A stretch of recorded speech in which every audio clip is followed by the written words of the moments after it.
Happy Thursday, Coastal Bend. We're watching a couple of showers move onshore. It was earlier this afternoon. We did have some lightning with some of those storms out there, and we got a whole lot more rain coming up this weekend. I'll tell you what you can expect in your full forecast ahead. I'm Stephanie Molina in St. Paul, and coming up, I'm following up on drainage concerns we've been covering and the progress that has been made so far to help reduce flooding. Neighbors on the west side say abandoned homes are becoming more than just an eyesore. I'm Jada Jenkins with why they say they're worried about the impact on their neighborhood. I'm Jacob Daniels, and every morning before sunrise, county crews are out grooming the sand on our North Padre Island beaches before most people even take a step on the beach. Coming up, I'll take you inside those cleanup efforts. For many veterans, finding the right resources can be overwhelming, but an upcoming event in Flower Bluff aims to change that. I'll have the details coming up. Thank you for joining us on KRIS 6 News. I'm Clara Benitez Cortez. Here's what we have been following across the Coastal Bend. I'm Stephanie Molina in St. Paul, where I've been covering drainage and flooding concerns here. San Patricio County Drainage District crews have made progress, so I went to take a look as to what has been done so far. I first told you about Chrissy Godinez after recent rainstorms flooded her home. After my story, the San Patricio County Commissioner Precinct 3 office and the Drainage District began work to improve drainage in the area. So where most of the progress has been done is here on County Road 2375, and I'm gonna crouch down to show you. I mean, this is how deep it is. Those two pipes right there used to be only one, and they added that other one to help it drain properly. And all of this road right here has already been dug up. I followed up with Godinez to see how she feels about the progress, especially with more rain in the forecast. I'm thankful. Like, we shouldn't have a drainage issue. It should be flowing a lot faster now with the culverts that they installed. Honestly, it makes me feel good because I'm not that concerned, honestly. Like, I'm like, let it rain. I'm not gonna worry about it this time. Feels better. Homeowners on Kitchen Street say they take pride in their neighborhood. But if you look behind me, you'll also see several homes and abandoned properties they say has become an increasingly growing problem here. I'm Jada Jenkins on the west side with why they're asking what can be done so this doesn't continue to be a problem. I've done 4 different stories about abandoned homes on this side of town, and neighbors tell me they're still waiting to see change. When was the last time you remember the city cleaning things up? I can't tell you. I can't tell you. Larry Mitchell says he's called Kitchen Street home for more than 20 years. And over time, he's watched more homes become vacant and more lots become overgrown. They need to come out here and keep the houses up or something like that. Just 2 minutes away is Roseshaw Elementary. Back in September, I reported on overgrown properties near the school after parents told me they didn't feel it was safe for their children to walk the area. While I was there, city crews cleaned up one of the lots. But months later, neighbors say the problem has returned. To find out how big the issue is for these neighbors, I submitted a request to the city asking for complaints and violations. As of airtime, I didn't receive a response, so I specifically called District 3 Councilman Eric Cantu to ask why nothing has changed. You know, they voted for you, and, you know, I asked you a few months ago, you kind of have similar responses. Have you done anything specifically? 100%. I've been working with city staff to look for the money, and they keep on coming back to me and saying that there's no money in the budget. Cantu says funding has been one of the biggest challenges, and he wants to see the city find more cost-effective ways to maintain these properties. We're overpaying contractors to do this kind of stuff. It's a bunch of bull. I know some father and son crews that will go cut that grass for $150. He says when the city's next budget is considered this fall, he plans to push for more funding to address problem properties. But for homeowners like Mitchell, he says it's frustrating to pay property taxes while abandoned homes continue to sit on his street neglected. It used to be ready to clean. See, if they get the city to come out here and pick up and do what they're supposed to do, then the city will be a whole lot better place. Like I said, this is not the first time I've reported on these specific issues in this specific neighborhood. So I will be sure to keep you updated and follow up and tell the stories that matter most to you and your family. On the west side, I'm Jada Jenkins with KRIS 6 News. I'm your neighborhood news reporter, Jacob Daniels, and have you ever wondered why our beaches look so clean and flat every day? The answer? It happens before most of us are even out of bed. It's a daily ritual most of us sleep right through.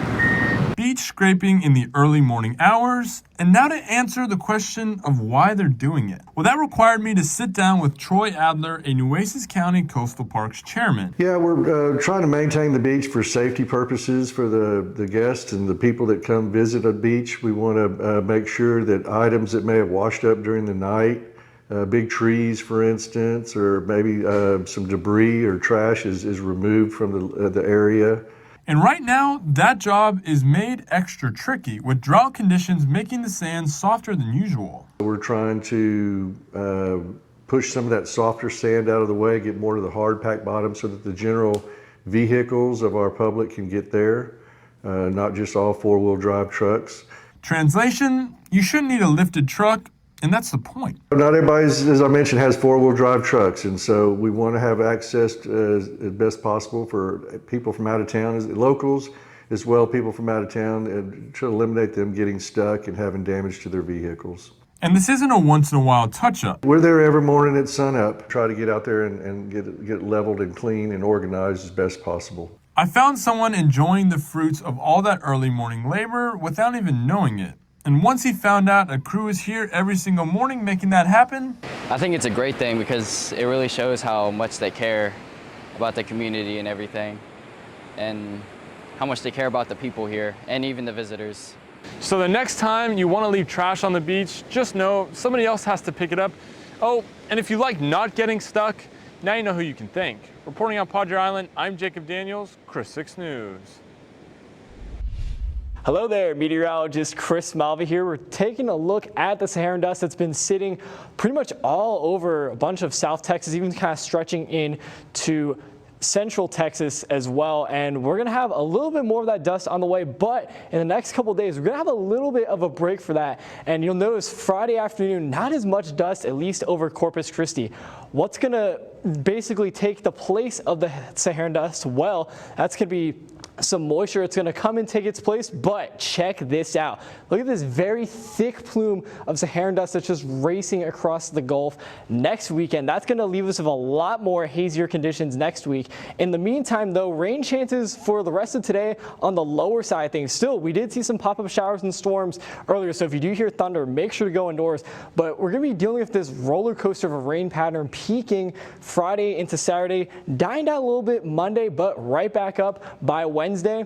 And you'll notice a little bit less humidity out there today, but we're going to be keeping it through the next few days, and I'll tell you how that's going to impact your forecast in your full forecast coming up.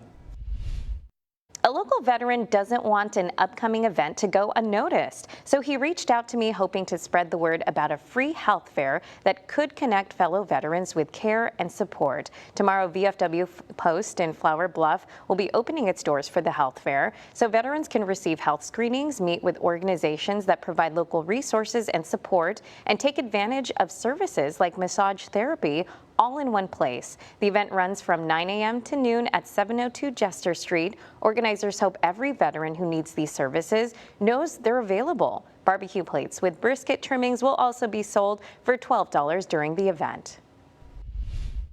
We have breaking news from the Corpus Christi Police Department. An officer identified as Frederick Garcia has been charged with official oppression. A statement from the department's Public Information Office says the charge is the result of an incident that happened in the workplace this past Sunday, July 5th. There are no details on what happened, but police say the incident was self-reported by the officer involved. The incident was investigated and was determined to be a criminal offense. This is still an active investigation. You're watching Chris 6, a part of the Scripps News Group. The New Harbor Bridge will soon be a bit more enlightened. Work began today on the installation of permanent lighting along the bridge shared use path. Now the lighting will be installed from Sam Rankin Street to Beach Avenue. The path for pedestrians and bicyclists will temporarily be narrowed because of the work. The light installation project is expected to take up to 6 weeks to complete. A major road project is about to start in Calallen. The Texas Department of Transportation is kicking off a $35 million widening project on FM 624. Construction begins Monday on County Road 69. Drivers will see traffic shift to a one-lane setup with automated flaggers. The entire project will take 4 years to complete. Crews will rebuild 3 miles of roadway from Wildcat Drive to County Road 73. The finished road will feature 3 lanes in each direction along with new sidewalks. TMZ is reporting the San Antonio Spurs are looking for a new play-by-play announcer. Jacob Toby reportedly lost his job amid cheating allegations. The claims went public on his social media earlier this week. His ex-girlfriend gained access to his account and posted about the affair. Fans quickly connected the other woman to the sister of a Spurs player. Toby has called games for the team since 2024. The Spurs have not yet commented on the situation. Texas lawmakers are renewing their push to ban THC products. A Senate committee met Tuesday to discuss the impact of hemp on young people. Some lawmakers argue the products cause mental health problems. They also point to an increase in babies born with THC in their system. New state rules already raises licensing fees for sellers. For now, one state senator plans to file a bill to completely ban consumable hemp products during the next legislative session.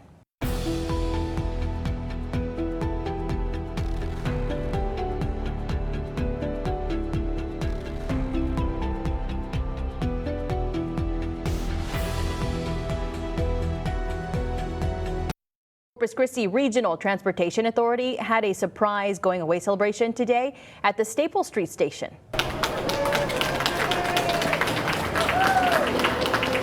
The guest of honor was behind the wheel of the RTA's brand new flag bus. The driver, Maria Flores, wrapped up a 39-year career with the RTA. Family, friends, and co-workers were there to celebrate her last day on the job. For her last day, Flores got to take the RTA's flag bus on its very first voyage. And I want to cry because this is my life. This was my life. I enjoy driving the buses, transporting my passengers safely where they needed to go, you know, and I always made sure they felt safe when they got on my bus, and I'm gonna miss that. I truly am. So what's the secret to staying on the job for 39 years? Maria says you need to have a lot of patience and show a lot of kindness. As for the next chapter in her life, Maria Flores says she wants to get closer to her church and do some traveling with her husband, retires next year. We wish her all the best. If you got some evening plans tonight, you might see a couple clouds out there. Again, you can't rule out a spotty shower or two, but all things considered, mostly staying dry for your Thursday night. Watch out for Friday morning, though. Timing, still a little iffy, still being worked out, but bottom line is we're expecting some rain tomorrow morning. So again, you're gonna need those windshield wipers, need that umbrella on hand. Check this out. This is Friday, 1 o'clock. This is your lunch hour. Just rain up and down the coastline. So it's gonna be quite the wet one out there. This is definitely gonna be some beneficial rain, and you know, we'll take whatever we can get. Friday again, or Friday night, we could still see some of those more scattered showers inland, but I think if you wanna head to the beach Friday night, we should be mostly clearing out. So you might have just that little window of time to get outside and enjoy some sun, but it's gonna be a pretty soggy start to your Friday morning. Saturday, again, another pretty decent shot rain. Here's how those rain chances are playing out. A bit of a roller coaster, kind of almost like a wave pattern too. Staying pretty low for Thursday, still a non-zero chance. Friday, Saturday, starting to peak into that widely scattered category.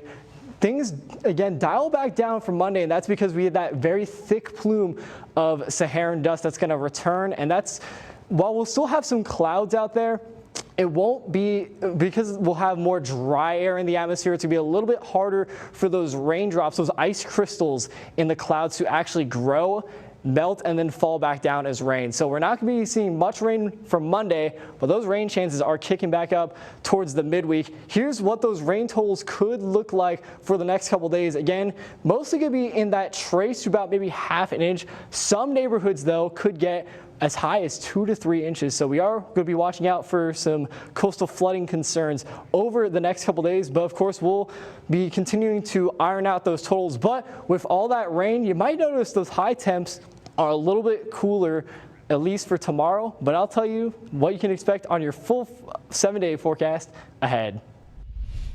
That big sale may not be quite as big as it looks. Consumer experts say some retailers use inflated original prices and flashy discounts to make deals seem better than they actually really are. Consumer Reports found sale signs can trigger emotional buying and make shoppers less likely to compare prices before purchasing. Now, experts recommend checking prices at multiple stores, researching unfamiliar sellers, and being cautious of any deals that seem just too good to be true. They probably are. A little comparison shopping could save you from overpaying or getting scammed. And more shoppers are asking AI what to buy, but not where to buy it. A new SimilarWeb study finds that when it's time to compare prices and find deals, most still turn to traditional search engines. Researchers found shoppers who received a brand recommendation from ChatGPT were 2.5 times more likely to visit that brand than a competitor. Experts say AI is becoming a powerful shopping guide, but bargain hunters still prefer the old-fashioned search. And it turns out a little flattery can go a long way. New research from the University of Missouri finds descriptive words like charming, cozy, lovely can actually influence what consumers buy, even when those claims can't really be proven. The study analyzed more than 219,000 Airbnb listings, for instance, and found that adding those feel-good terms boosted bookings by about the same amount as highlighting an actual amenity. Those so-called puffery words have long been dismissed as harmless marketing fluff, but the findings suggest those carefully chosen words may be more persuasive than many people realize. Fire crews spent the day monitoring the scene of Wednesday's grass fire in Aransas County. At last check, the fire was 90% contained, but an Aransas County official tells us it's mostly down to a few hot spots. About 36 acres were scorched by the fire that also forced some residents out of their homes and into a shelter. Now, those residents were allowed back into their homes earlier today. The cause of the fire is not known. Now, fire crews from as far away as Bayside and Tivoli responded to the fire. Texas Game Warden even brought in their helicopters to do water drops on the fire. The good news is no injuries were reported and no homes were damaged. A popular cookie chain is finally opening its doors in Corpus Christi. Crumble Cookie is holding its grand opening Friday in La Palmera Mall. The store held a soft opening today to train staff. Owners say they already saw lines out the door. Now, the family-owned business features a rotating menu of specialty cookies each week. Co-owner Colby Rawlings says he's excited to bring the sweet treats closer to home for local fans. I know a lot of people have gone to different locations from Victoria to San Antonio to McAllen to go get their cookies. Now we're right here, save you some gas, save you some time, get that sweet tooth taken care of. The grand opening kicks off Friday morning at 8 a.m. The first 100 guests on Friday and Saturday will get a free t-shirt. Owners recommend bringing a fan to stay cool if you end up waiting in line. Meteorologist Chris Malva here. If you're walking your furry friend tomorrow, the morning is not the time to go and do it. You might get a decent window, at least in the evening hours. So something to keep in mind, it's going to be a pretty soggy day, not a complete washout here in the coastal bend, but we're expecting quite a bit of showers and storms into tomorrow. But for the rest of tonight, should be mostly in the clear. Here's Jackson. Thanks to our friends at Lion of Utah for sponsoring the dog walk. But let's take another look at that full 7-day forecast. Rain chances still keeping steady Friday and Saturday, probably about 50% coverage. So we'll take all the rain we can get. Not as much as we saw last June, but still quite some meaningful rain. And, you know, with that rain cool there, you might notice that high temperature is just a couple degrees cooler. Looking towards Sunday, Monday, Tuesday, a little bit of a grace period. Still could see a pop-up or two, but not as much rain. Wednesday and Thursday, though, that's going to be our next best shot for some rain looking towards the future. Well, that's all the time we have for now. Thank you so much for watching Chris 6 News. Have a great one.